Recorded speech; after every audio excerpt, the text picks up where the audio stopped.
What is going on, garden fans? Welcome back to the Permaculture Homestead.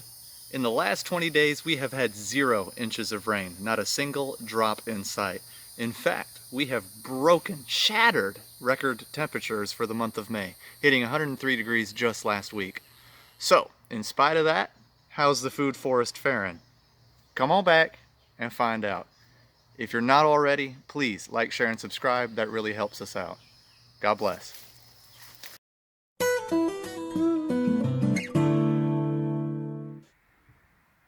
Okay, garden fans, so as I was saying, we have been shattering temperature records for the month of May here in the southeast. The highest it's been the past week has been 103 degrees. There's been 0 humidity, so it's very dry, desert-like heat. And there's been no rain for the past 20 days. So a lot of the things around the food forest are doing good, and some of them are not doing so good at all. And we're going to get to all of that in a real quick walkabout. Most of the veggies are still somewhat alive. I do come out here and water pretty regularly, pretty religiously. But even then, when you start getting to 100 degrees, 103 degrees, things like parsley and chamomile are just going to start drying up no matter how much water you can get to them. So some things are doing well, some things are not doing well. Basil, peppers, green beans, squash and zucchini are all doing well. All of our perennial kale and collards around the food forest are doing just fine, so we're always stocked with greens.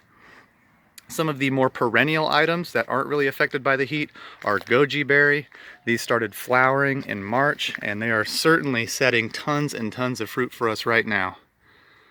And we will get Goji Berry all the way up until our first frost somewhere November, December. So once these start putting on fruit, they fruit prolifically until we get our first frost. And all you really need is a handful of these berries every single day to get the health benefits out of them. Lots of lycopene, more lycopene than tomatoes. I'm not going to go too deep into the health benefits of goji berry, but this is an easy one to be growing.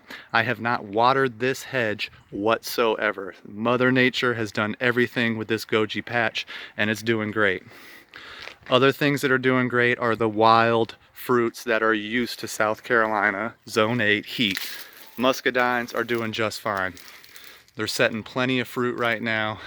I certainly expect to get some muscadines. None of the trees have died.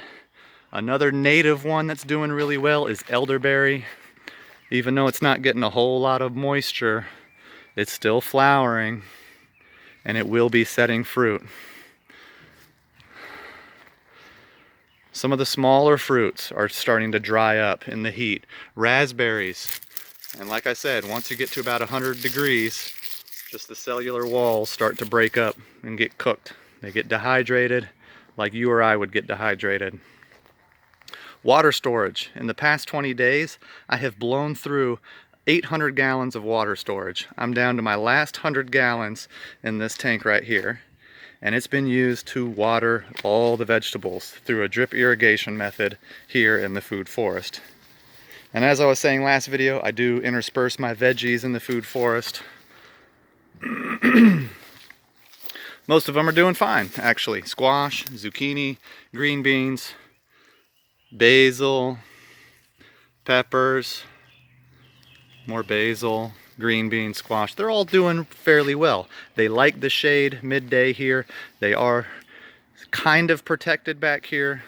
However, it's just getting too hot nonetheless. A lot of the herbs I got, like catnip and mint, are flowering. We got some red clover flowering. So we're just going through a season and cycle here right now. It seems like summer's here a little early. The annuals are getting affected more than the perennials. Here's my peach tree that I chopped and dropped back.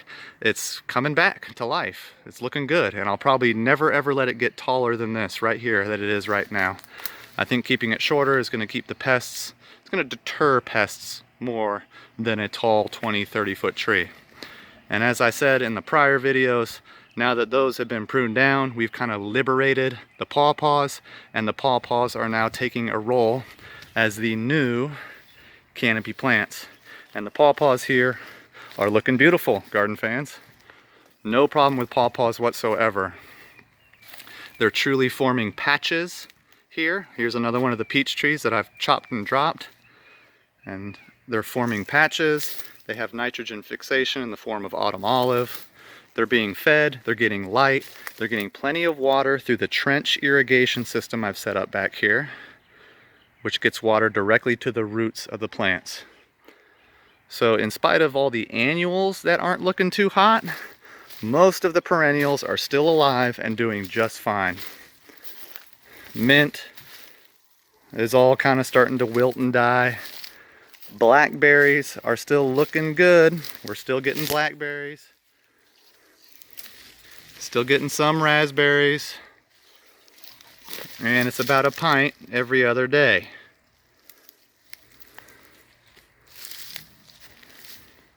We've already harvested lots of the thorny variety blackberries. Now we're starting to harvest the thornless variety blackberries. This is a jujube here in the food forest. It's starting to flower.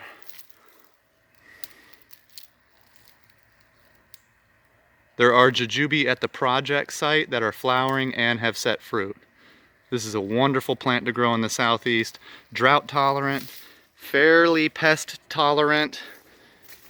Because they flower and fruit later in the year, they kind of miss the pest cycles. I like that about jujube. Plums in the back are still putting on. Chickens are still doing their job back here. I mean, really, garden fans, this is a nice little normal homestead. Still kicking and screaming, even though we got lots of drought. Plums. It's a small plum.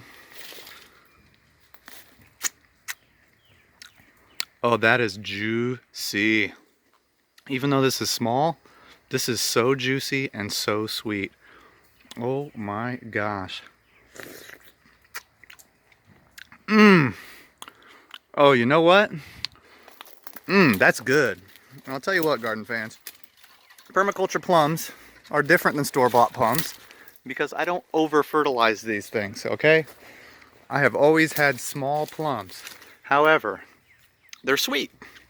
And I just wait until they get the right color, pluck them and eat them, no matter how big they are. They've always been pretty small for me, but I don't over-fertilize. The figs here on site are still doing really good. Provided we get some rain in the next week, which it actually looks like we might get some, I think everything that's setting fruit is going to be okay, and we'll get through the summer and through to the harvest time. We've got a huge diversity of fruit back here. We've harvested plenty of mulberries off the trees. We have 2 mulberries on site. Both of them black mulberries. And they're alive. They haven't been too affected by the heat yet. So I'm gonna leave you all at that, garden fans. I already feel like this is too long of a gosh dang video. It's so hard to show everything back here. I do let things like lamb's quarters grow. This weed this will continue to grow even in the drought. So we eat the tips of this, we add it to salads, we add it to our kale and collard salads and wild weed salads.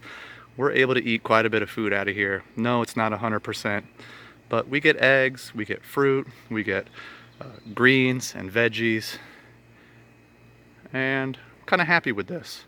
Keep in touch, garden fans. I got some more updates coming on my front yard food forest and the project farm, which is looking amazing right now, even in the drought. If you're not already, please like, share, and subscribe, and keep in touch for those videos coming up. Thank you, as always. God bless.